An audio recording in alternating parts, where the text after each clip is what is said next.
But Brian Callahan, former coach of the Tennessee Titans, gets fired just 6 games into his second season. Makes sense since he had compiled a 4-19 record. But there was a stat that I was looking at, and I wanted to tell Will this, but did y'all know that the last 4 teams that took the quarterback number 1 overall, all of those coaches were fired in those quarterbacks' rookie seasons. 6 of the last 8 quarterbacks going back to 2016 that were taking – this is QB's taking number 1 overall.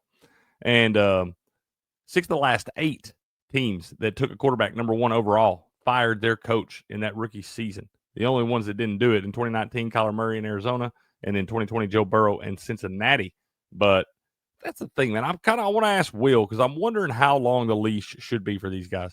Obviously, if you're drafting number 1 overall, you were the worst team in the NFL, which means you've got a lot more issues. That's part of the reason why I was saying last year the Titans, and I think all these damn teams should do this. All these teams that get so bad, they get enamored with a shiny new toy, and they want to take a quarterback, especially in a draft like last year, where we told y'all that Cam Ward wasn't going to be shit in the damn NFL, and everybody thought he was the best quarterback in the damn draft and all this stuff. There was no quarterback worthy of taking number 1 overall last year. Not what you can get out of that as far as draft capital and stuff goes. You can trade that damn thing back, and you could have got 4 or 5 more draft picks for that number 1 overall thing. You could have probably stretched it out for the next couple years and stuff too. But I don't think it's smart at all for the worst team in the NFL to draft a rookie quarterback and put that guy out there on a bad team with a bad offensive line and get him killed. That's why all these coaches are getting fired, man. And what I want to ask you, Will, is how long should this leash be for this guy? Because he's only 6 games in. I know you got 23 games in. You got a terrible record. But let's be honest, the Titans were an absolute shambles, man. And it's not something you can just fix overnight. It don't matter what player you're bringing in there. There's no one player that can fix that. So how long should this leash be, man? What up, Nate? Well, I have a theory on this. Good morning, Nate. I have a theory on this, and I said it on Sports Wars yesterday because Beardo said the same thing that you're saying is, hey, it's a rookie quarterback. What were you expecting? And you're not giving the coach any time. And my thoughts are, this is exactly when you want to do it. You already had a bad season with this coach last year. It's not looking good this year, which I don't think anyone expected it to because that roster is just terrible. But you want to fire the coach now because you want to bring in a guy that wants to work with your rookie quarterback. Not this season, but going into second season. You want to make sure you find a coach that is okay with having Cam Ward as a quarterback next year because you haven't given up on your number 1 draft pick yet. Whereas some of these teams in the past, where some of these teams in the past would wait 2 seasons, fire their coach, and now you're bringing in a head coach, and you got this quarterback that now you still have this unknown with going into their 3rd season. And there might be coaches coming in and be like, look at Brian Flores and Tua. He's like, this guy sucks. He's like, I don't want that guy. Brian Flores looked at Tua and said, "This guy sucks. Holy hell." Yeah. And so I think it's smart now to fire your coach and get someone in that wants to work with Cam Ward because you know what you have. Whereas if you're still bad after 2 seasons with Cam Ward, you fire the coach, the other coach might come in and say, yeah, I want to take a different quarterback, but ownership might not be ready because you're still in that awkward zone, right? You still got 2 more years plus a 5th-year option that you could use, like the value of those rookie contracts. Well, I think this is just where we're headed in the NFL is if it's not working out, if it would be one thing. It's not just that they're losing games, but it's just you can just tell they're not getting better.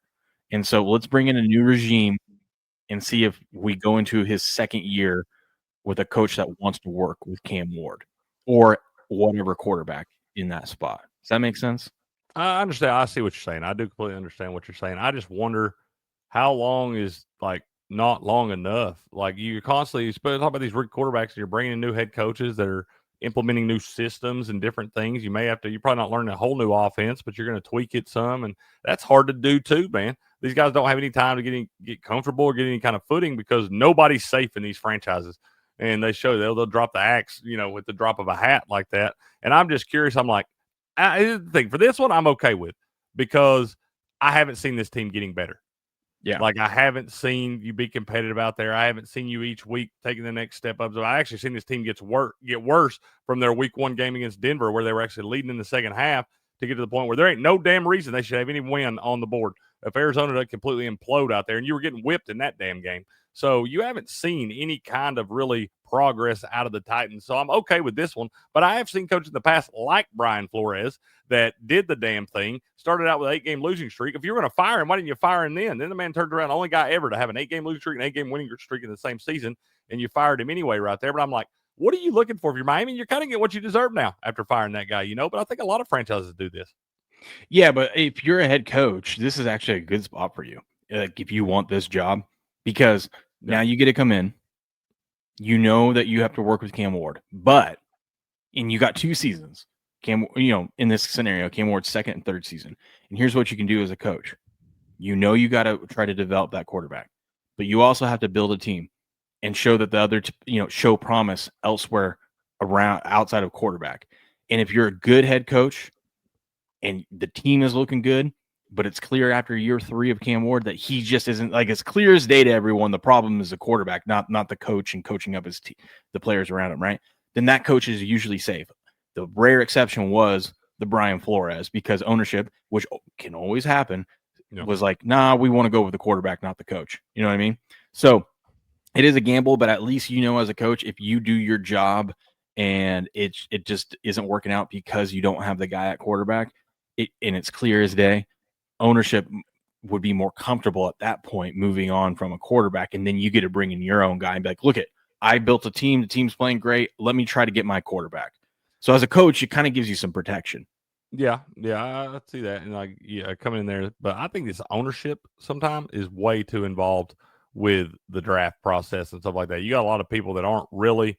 I mean, I know you might be somewhat football people, but the majority of those people in the ownership and stuff like that are not football people. You look at somebody like Jerry Jones and shit like that, but they want to have all their influence and say what they want on the draft and everything. And there ain't no reason with a team like the Titans, as bad as they were, why you shouldn't trade that thing back. But like J-Man's saying, if he tries to trade that back, they fire him then because you didn't give him the shiny new toy that'll sell all them tickets and stuff. It don't matter if you're losing 15 games a damn season. They just want that guy out there to be the face of the franchise. When you should trade him back and got probably 4 or 5 offensive and defensive linemen. But that ain't flashy, man.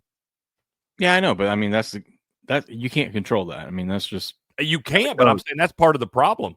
It is part of the problem, but you know that as a coach going into it, you just try to do what you can, and hopefully, they'll trust you a little bit. But I think this was the right move. No one expected the Titans to do anything this season anyway. So, what do you think about my theory here? Because how the hell does Brian Callahan gets fired already, and Mike McDaniel still has a job? And my theory is, allegedly, what Brian Flores was saying. The reason why he got fired was because ownership in Miami asked him to lose games and they were going to pay him a bonus for it, right? Allegedly, this is what he claims in his lawsuit. My theory is, I wonder if Mike McDaniel's playing, because look at Mike McDaniel, looks like he's going through hell, doesn't want to be there anymore. The players don't want him there. Well, I'm just saying, the players don't like him. He looks miserable every time he has to go to that podium. If there's any the fans are mad. If there's any coach that it would just be super easy and popular to fire, it's Mike McDaniel in Miami right now, yet Miami's still hanging on to him. Why? I'm thinking the ownership is okay with losing. I think they're okay with losing right now. We've got a history of it's not just that. There is that. Remember, the Dolphins, they're not afraid to do some shady shit. And I'm a Patriot fan. I know shady shit when I see it, right? Yeah, you do. They had that thing with Tom Brady. Remember that? They had the tampering. Yeah. I'm just saying, it wouldn't shock me if the reason why Mike McDaniel still has a job and doesn't lose his job until the end of the season, or a few weeks left, is because he's playing ball. He's doing what he's supposed to do. Yeah, I'm kind of on board. He'll be like the longest tenure coach in NFL history with under a 30% winning percentage. Mm-hmm. Yeah, man, I don't know, man. I think you might be onto something there. Yeah. Is there no reason that man shouldn't have been fired for this one? Let us know what you think in the comments below about the Titans firing. Was this right? Was it too soon? And everything else we talked about. Smash the like button, subscribe to the channel. We'll catch you on the next